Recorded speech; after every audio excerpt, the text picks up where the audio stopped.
Welcome back to my channel. இன்னைக்கு பார்க்க போகிறது வந்து ஒரு நார்மல் ப்ளவுஸ்க்கு வந்து நம்ம பைப்பிங் பண்ண போகிறோம். நான் வந்து பேக் சைடு முடிச்சிட்டேன். டாட்டெல்லாம் பிடிச்சி மடித்து தைச்சிட்டேன். கழுத்து வந்து லைட்டாக அதாவது பாட் நெக் வந்து லைட்டாக, ரொம்ப ரவுண்ட் நெக்கும் கிடையாது, லைட்டாக பாட் நெக் டைப்பில், ஃபுல்லாக வளைவாக கொடுக்கல, ஏன்னா நார்மல்ன்றதுனால லைட்டாக கொடுத்துருக்குறேன். இது வந்து ஃப்ரண்ட்டு ஃப்ரண்ட்டு 2 சைடும் நம்ம வந்து ரெடி பண்ணி வச்சிட்டோம். இப்போது ஷோல்டரை அட்டாச் பண்ண போகிறோம். ஷோல்டர் அட்டாச் பண்ணுறதுக்கு வந்து ஒரு 1/2 இன்ச்சு வந்து நீங்கள் அட்டாச் பண்ணணும். 1/2 இன்ச்சு அட்டாச் பண்ணிவிட்டு 2 சைடும் அட்டாச் பண்ணணும். 1/2 இன்ச்சு 1/2 இன்ச்சுக்கு குறைச்சா நீங்கள் பிடிக்காதீங்க, அப்போது பிச்சுக்கும். அதனால் நீங்கள் 1/2 இன்ச்சுக்கு பண்ணிக்கிங்க. அதே மாதிரியே நம்ம நெக்கு சைடில் தான் பிடிக்கணும், ஷோல்டர் சைடு ட்ரை பண்ணாதீங்க.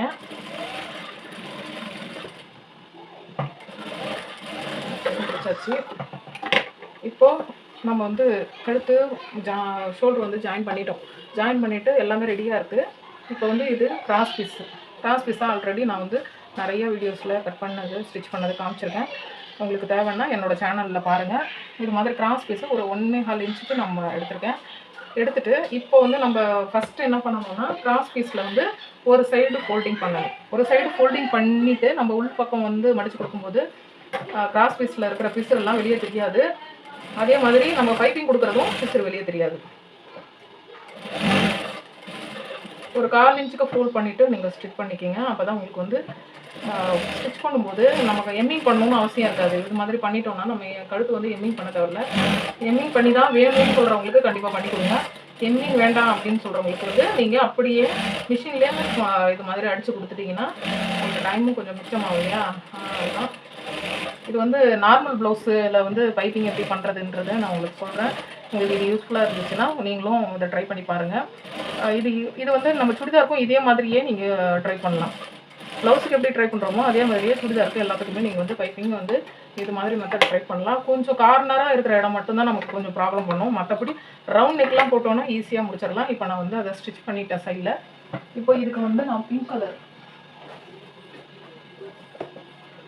கலர் பைப்பிங் வாங்கியிருக்கேன். ஏன்னா சாரீ வந்து பியூர் பிங்க்கு. இது வந்து ப்ளவுஸ் மட்டும்தான் கொஞ்சம் டிசைன் பண்ணி இருக்குது. இப்போ நான் 1 சைடு ஃபூட்டை யூஸ் பண்ணிக்கிறேன். அப்போ தான் கொஞ்சம் நல்லா தைக்கிறதுக்கு நம்ம பார்த்து தைக்க தேவையில்ல, டக்குன்னு அடிச்சு விட்டுடலாம். 1 சைடு ஃபூட்டு வந்து லோக்கல் ஷாப்பில் கூட கிடைக்கிது, ஆன்லைன்லேயும் கிடைக்கிது. உங்களுக்கு எது சரியாகப்படுதோ அதில் நீங்கள் வாங்கிக்கிங்க. உங்களுக்கு வந்து அலைஞ்சு திரிஞ்சு வாங்க முடியாது, நமக்கு தேவை அப்படின்னா நீங்கள் ஆன்லைன்லேயே பர்ச்சேஸ் பண்ணிக்கலாம். ஓரளவுக்கு ரீசன்ட் ப்ரைஸ் தான். என்ன ஒன்று, இது வந்து ஃபுட் வந்து நார்மலாக லோக்கல் ஷாப்பில் வாங்கும்போது ஒரு 45-50 வருது, அதுலேருந்து ஸ்டார்ட் ஆகுது. ஆனால் நிறைய ஃபுட்லாம் ஆன்லைனில் கிடைக்கிது. ஆனால் என்ன ஒன்று, ப்ரைஸ் வந்து கொஞ்சம் அதிகமாக தான் இருக்குது. ஒரு 150-200 கூட ஸ்டார்டிங் ப்ரைஸ் பண்ணுறாங்க. இது மாதிரி ஒரு சிங்கிள் ஃபுட், நார்மல் ஃபுட்டெல்லாம் ஓரளவுக்கு கம்மி. கொஞ்சம் நம்ம வெரைட்டியாக எதிர்பார்க்க ஆரம்பிச்சிட்டாலே இந்த ஃபுட்டெல்லாம் வந்து நான் 250 என்னவோ தான் வாங்கினேன். இது வந்து 1 சைட் ஃபுட்லாம் ஓரளவுக்கு கம்மி தான். மேக்ஸிமம் நீங்கள் வந்து 150 அது அந்த ரேஞ்சுக்கு வரும். நம்ம எங்கேயும் போய் அலைஞ்சிட்ருக்க வேண்டாம் அப்படின்னா நீங்கள் ஆன்லைனில் பர்ச்சேஸ் பண்ணுங்கள். இப்போ நான் 1 சைடு ஃபுட் வந்து எனக்கு எது சௌரியப்படுதோ அந்த சைடு போட்டிருக்கேன். உங்களுக்கு அந்த சைடு சௌரியப்பட்டதுன்னா அது போட்டுக்கலாம். எனக்கு இந்த சைடு வந்து ஸ்டிச் பண்ண கரெக்டாக இருக்கும், அதனால தான் நான் அந்த சைடு பண்ணியிருக்கேன். இப்போது இதை ஓப்பன் பண்ணிவிட்டு, ரொம்ப சிம்பிளான மெத்தடு தான். நீங்கள் வந்து பைப்பிங் வந்து ஒரு தடவை பார்த்துனீங்கன்னா அதுக்கு அடுத்தடுத்தது பண்ணுறதுக்கு ஈஸியாக இருக்கும். ஒரு 1/2 இன்ச்சு வந்து முன்னாடி விட்டுக்கோங்க, ஓகேவா? ஒரு 1/2 இன்ச்சு முன்னாடி விட்டுட்டு அதுக்கப்புறம் அப்படியே ஸ்டிச் பண்ணிக்கிட்டே வர வேண்டியதுதான். ஒரு ஸ்டிச் இப்போ வந்து நம்ம கிராஸ் பீஸ் இதில் வைக்கலை. கிராஸ் பீஸ் வைக்கிறதுக்கு முன்னாடியே நான் வந்து இதை ஸ்டிச் பண்ணிக்கிறேன். ஃபுல்லாக நான் ஸ்டிச் பண்ணிவிட்டு உங்கள்கிட்ட காமிக்கிறேன்.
முடிக்கும் போதும் ஒரு 1/2 இன்ச்சு விட்டு தான் நீங்கள் முடிக்கணும். அப்போ தான் வந்து உங்களுக்கு மடித்து உள்ளே கொடுக்கும்போது அந்த பிசு வெளியே தெரியாமல் இருக்கும்.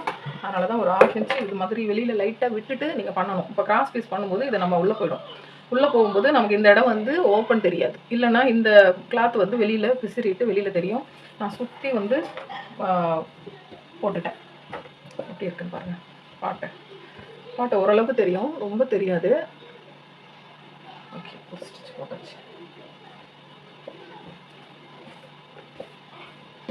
இப்போ நான் கிராஸ் எடுத்துக்கிட்டு நான் இதே மெத்தடில் இன்னொரு ப்ளவுஸும் பண்ணியிருக்கேன். ஆனால் வந்து சரி ஒரே மெத்தடில் 2 ப்ளவுஸ் போட வேண்டாம்னு சொல்லிட்டு நான் ஒரு ப்ளவுஸ்க்கு மட்டும்தான் போடுறேன்.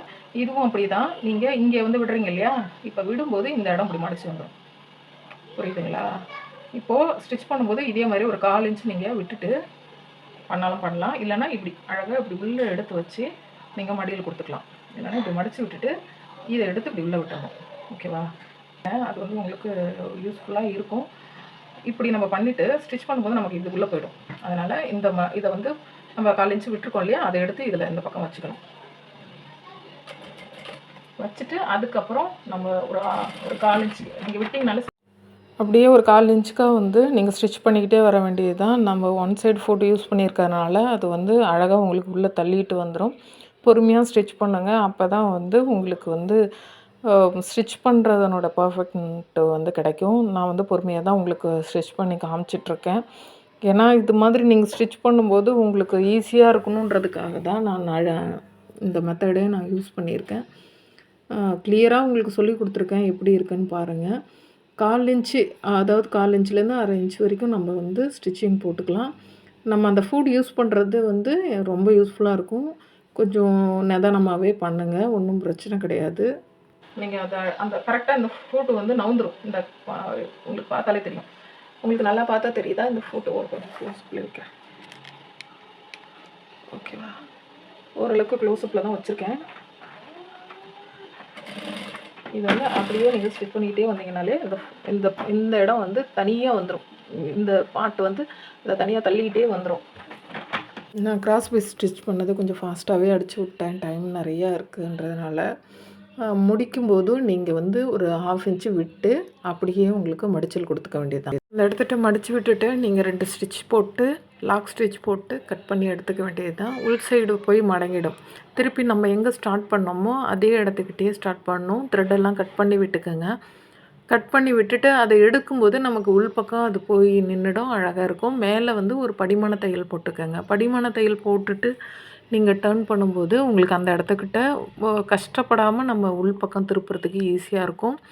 அந்த இது பைப்பிங் மேலே படாமல் சைடில் வந்து துணி இருக்கு இல்லையா, அந்த இடத்துக்கிட்ட வந்து த்ரெட்டு வர்ற மாதிரி பார்த்துக்கோங்க. கொஞ்சம் இது மாதிரி நெக்கெல்லாம் வந்து ஸ்டிச் பண்ணும்போது கொஞ்சம் பொறுமையாகவே பண்ணணும். ஏன்னா ஃபாஸ்ட்டாக பண்ணோன்னா நம்ம நெக்கு ரவுண்டு கொடுக்கும்போது அந்த இடம் இழுத்து பிடிச்சிட்டோன்னா அந்த இடம்லாம் சரியாக வராது.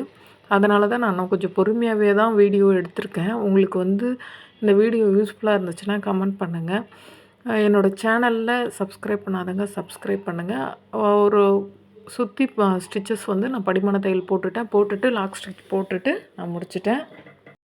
படிமான தையல் போட்டதுக்கு பிறகு இந்த சைடு வந்து நீங்கள் இப்படி வருது. ஆனால் கொஞ்சம் எக்ஸ்ட்ரா பீஸ் இருக்குது பாருங்கள். அதை வந்து இது உள்ளே இப்படி விட்டு அப்படி மடிச்சிக்கணும்.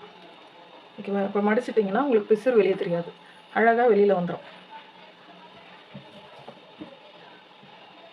ஸ்டார்ட் பண்ணும்போது டபுள் ஸ்டிச்சு போட்டு ஸ்டார்ட் பண்ணுங்கள். ஓகேவா?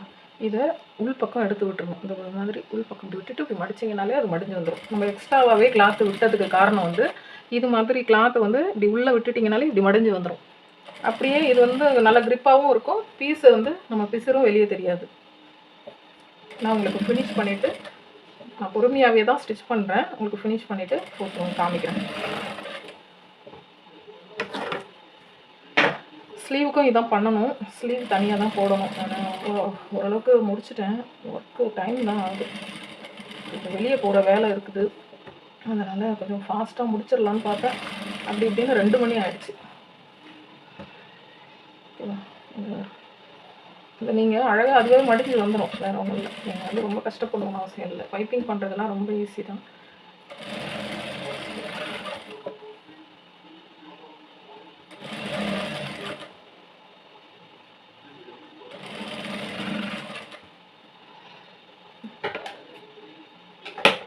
இது அவ்வளோதான். ரொம்ப சிம்பிளாக நம்ம முடிச்சிட்டோம். நான் பைப்பிங் வந்து ஃபினிஷ் பண்ணிட்டேன். 2 ப்ளவுஸ், ஒரு க்ரீன் ப்ளவுஸில் வந்து அந்த ரெட் கலர் இதில் வந்து பிங்க் கலரு. 2 ப்ளவுஸும் எப்படி இருக்குன்னு கமெண்ட் செக்ஷனில் கமெண்ட் பண்ணுங்கள். இவ்வளோ நேரம் என்னோடய வீடியோ பார்த்தவங்களுக்கு ரொம்ப தேங்க்ஸ். சப்ஸ்கிரைப் பண்ணாதவங்க சப்ஸ்கிரைப் பண்ணுங்கள். தேங்க்ஸ் ஃபார் வாட்சிங். பாய்.